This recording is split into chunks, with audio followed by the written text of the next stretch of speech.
Lah iki kurang gawean to piye to, Gong?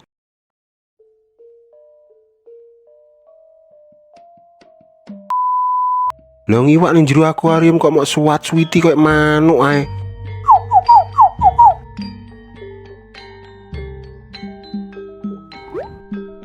Alah wong jenenge wong ora nek gawean yo ngene iki, Truk. Timbang meneng ae kok nek kesurupan. Timbangane kowe iki nganggur mung gawe ontran-ontran lak luwih becik kowe golek gawean apa gawe usaha apa ngono lho, Gong. Ben nek kesibukan.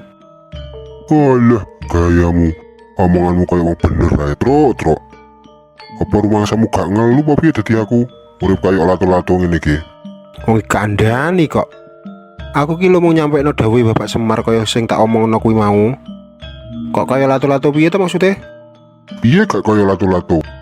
Wong gawe nyukupi kebutuhan bedino ya aku kudu rono rene. Saut kono, saut kene. Kono gak duwe dioper kene. Kene gak enek dikongkon rono. Kok kono sing kono diri durung nyaur dibalik nom rene. Wis teko kene dipindah kon rono maneh. Oh alah. Sik to. Wiwe golek utangan apa bal-balan to jane iki? Ya wis ngono kuwi lah, Truk uripku ki. Dene nek arep gawe usaha kan ya butuh modal duit ta, Truk. Gawe usaha sing gak gawe modal duit kan yo enek to, Gong. Wis tau, Truk, tapi gagal. Lah tenane kowe iki usaha apa kuwi? Ternak cacing, Truk.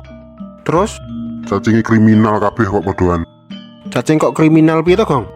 Lah cacinge padha melarikan diri kok padha kabur teko kandange. Apa kuwi jenenge nek gak kriminal? Andeng-andeng marmut, rungokno. Jenenge cacing ki yo uripe ning lemah to. Lah wong cacing kok mau lebokno kandang kaya wedhus ae. Ya padha minggat, Gong. Ngawur ae. Berarti kudu diborgol ya, Truk, cacinge, ben gak melayu. Ais ngawur tambah ngawur wis.